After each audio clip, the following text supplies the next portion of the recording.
21শে September রবিবার 2025 মহালয়া ও খণ্ডগ্রাস সূর্যগ্রহণের সংযোগে এক মুঠো লবণ ছড়িয়ে দিন আপনার বাড়ির ঠিক এই স্থানে।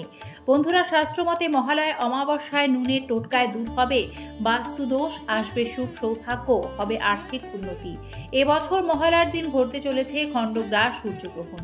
মহালয়ায় কি কি কাজ করা শুভ, কোন কাজগুলি করবেন না, কিছু বিশেষ টোটকা রয়েছে যা মহালয়ার দিন মেনে চলতে পারলে উপকার পাওয়া যায়। আবার এমন কিছু কাজ রয়েছে যা এই দিন একেবারেই করা উচিত নয়। আমরা সে সকল বিষয়গুলি সম্পর্কে আজকের এই পর্বে আপনাদের বিস্তারিত জানাবো, যেগুলি পালন করলে নিশ্চিতরূপে আগামী দিনগুলি আপনার সোনার সংসারটি সুখ, সমৃদ্ধি, সৌভাগ্যে পরিপূর্ণ থাকবে। নমস্কার সম্মানীয় দর্শক শ্রোতা বন্ধু, সিংহরায় রোডবেলে সনাতনী বার্তার নতুন আরও একটি পর্বে সকলকে স্বাগত জানিয়ে সরাসরি আমরা মূল আলোচনায় প্রবেশ করছি। 2025 সালে মহালয়া পড়েছে ইংরাজির 21শে সেপ্টেম্বর, বাংলা 4 আশ্বিন রবিবার। সেদিন আবার খণ্ডগ্রাস সূর্যগ্রহণ ঘটতে চলেছে, তাই এই দিনটির বিশেষ গুরুত্ব রয়েছে। মহালয়া হলো পিতৃপক্ষের অবসান হয়ে দেবী পক্ষের সূচনা। জ্যোতিষশাস্ত্র মতে এই দিন কিছু টোটকা মেনে চললে আমরা আমাদের ভাগ্যের হাল ফেরাতে পারি। কিছু বিশেষ টোটকা রয়েছে যা মেনে চলতে পারলে আগামী দিনগুলিতে উপকৃত হওয়া যায়। আবার এমন কিছু কাজ রয়েছে যা এই দিন একেবারেই করতে নেই, তাতে গৃহস্থের অকল্যাণ হয়। দেখে নেব সেই টোটকাগুলি। যদি সম্ভব হয় তাহলে মহালয়ার দিন বাড়িতে 5 কিংবা 7 জন পুরোহিত সেবা করুন। এছাড়া বাড়িতে শিশুদের খাবার খাওয়াতে পারেন, সেটা গৃহস্থের জন্য অত্যন্ত শুভ ফল প্রদান করে। বাড়ির সমস্ত বাস্তুদোষ, অশুভ শক্তি নাশ হয়। এই দিন কোনো পশু পাখিকে খাবার খাওয়ানো খুব শুভ।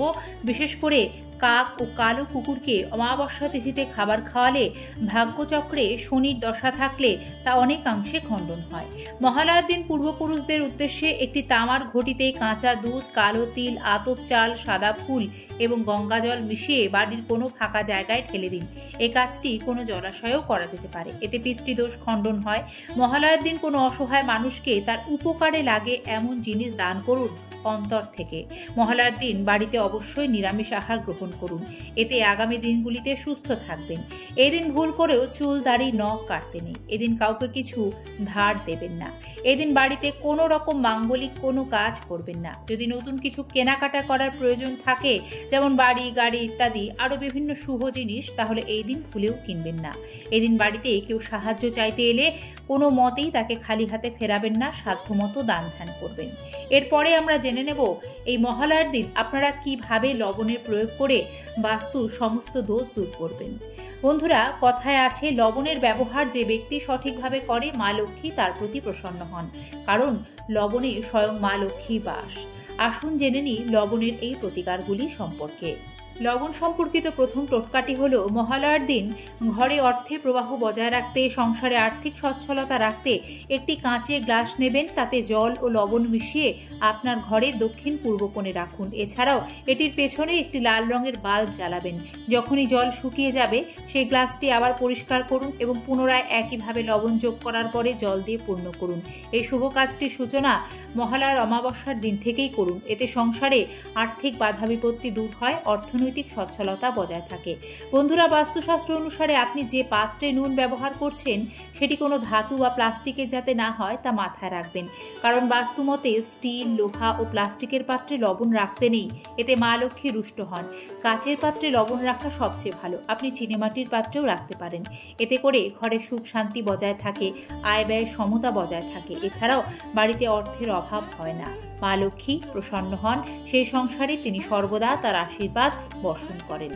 বন্ধুরা, বাস্তুদোষের কারণে ঘরে নেতিবাচক শক্তি আসে, যা অশান্তি সৃষ্টি করে, দাম্পত্য কলহ, বারবার নজর দোষ বা একজন ব্যক্তির অসুস্থ হওয়ার কারণ হয়ে দাঁড়ায়। লবণ দিয়ে ঘরের বাস্তুদোষ দূর হয়। রাতে ঘুমানোর সময় জলে 1 চিমটি লবণ মিশিয়ে হাত পা ধুয়ে নিলে মানসিক চাপ দূর হয়। আপনার লবণের পাত্রে কয়েকটি ফুল সমেত বিজোড় সংখ্যায় লবঙ্গ রেখে দিন, এতেও ঘরের আর্থিক সচ্ছলতা বজায় থাকে। বাথরুম থেকে একটি বাস্তু সবচেয়ে বেশি নেতিবাচক শক্তি তৈরি হয়, সে কারণে বাড়ির সেই জায়গার বাস্তুদোষ খণ্ডন করতে বাস্তুবিদদের মতে মহালয়ার অমাবস্যার দিন বাথরুমে একটি কাঁচের পাত্রে কিছুটা সামুদ্রিক লবণ রাখুন। এতে করে ঘরের নেতিবাচক শক্তি দূর হবে।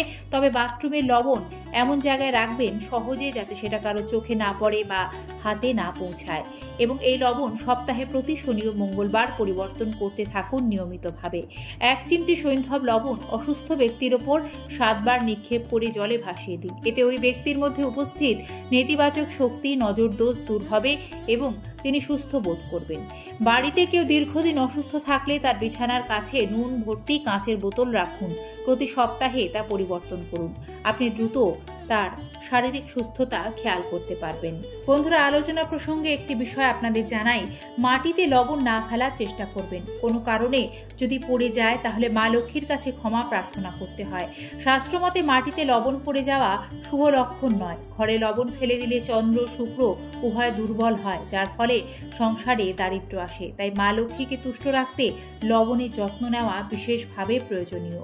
এছাড়াও মহালয়ার অমাবস্যার দিন অমাবস্যার সমস্ত রকম নেতিবাচক শক্তি থেকে আপনার গৃহকে নিরাপদ রাখতে একটি লাল কাপড়ে কিছুটা সামুদ্রিক লবণ রেখে সেই কাপড়টি ভালোভাবে পুঁটুলি করে বাড়ির সদর দরজার বাইরের দিকে ঝুলিয়ে দেবেন। এতে নজর লাগা থেকে মুক্তি পাবেন। বন্ধুরা, অনেকেই নুন বা লবণ দিয়ে ঘর মুছে থাকেন, তবে এবছর মহালয়া যেহেতু রবিবার দিন পড়েছে, তাই বলা হয় রবি ও বৃহস্পতি এই 2 দিন বাদ দিয়ে কিন্তু লবণ জলে ঘর মুছতে হয়। তাই লবণ জল দিয়ে এদিন আপনারা ঘর কিন্তু ভুলেও মুছবেন না, এটি মাথায় রাখবেন। তাই বোঝা গেল এই নুন বা লবণ যে শুধু খাবারের স্বাদ বাড়ায় তা কিন্তু নয়। সঠিক তিথিতে সঠিকভাবে প্রয়োগ করলে এটি খুব দ্রুত চমৎকার ফল প্রদান করে। আর্থিক উন্নতি হয়, আপনার গৃহ ইতিবাচক শক্তিতে পরিপূর্ণ থাকবে। 21শে সেপ্টেম্বর মহালয়ার দিন যে খণ্ডগ্রাস সূর্যগ্রহণটি হতে চলেছে তা কিন্তু ভারত ও বাংলাদেশে দৃশ্যমান নয়, অর্থাৎ দেখা যাবে না। তাই এর সূতককাল বৈধ হবে না। শাস্ত্রমতে মহালয়ার যে সমস্ত ক্রিয়াগুলি থাকে, যেমন পিতৃতর্পণ, গঙ্গা স্নান, দান, ধ্যান, এই কাজগুলি আপনারা নিশ্চিন্তে পালন করতে পারবেন। মহালয়া সম্পর্কিত আরও এমন অনেক শাস্ত্রীয় বিধিসম্মত কাজ বা টোটকা রয়েছে যেগুলি পালনে গৃহস্থের কল্যাণ হয়। একটি পর্বে সমস্ত আলোচনা করা সম্ভব নয়। আগামী পর্বগুলিতে আমরা সেগুলি সম্পর্কেও আপনাদের জানাবো। আজ অনুমতি দিন। সকলে ভালো থাকবেন। সম্পূর্ণ পর্বটি দেখার জন্য সকলকে ধন্যবাদ জানাই। নিয়মিত এই ধরনের ভিডিও দেখতে আমাদের সাথে থাকবেন এবং আপনি এই চ্যানেলে নতুন হয়ে থাকলে চ্যানেলটি সাবস্ক্রাইব করে পাশে থাকা বেল আইকন প্রেস করে দেবেন। ভিডিওটি ভালো লাগলে সকলের মাঝে শেয়ার করে দেবেন। ধন্যবাদ। নমস্কার। জয় মা দুর্গা।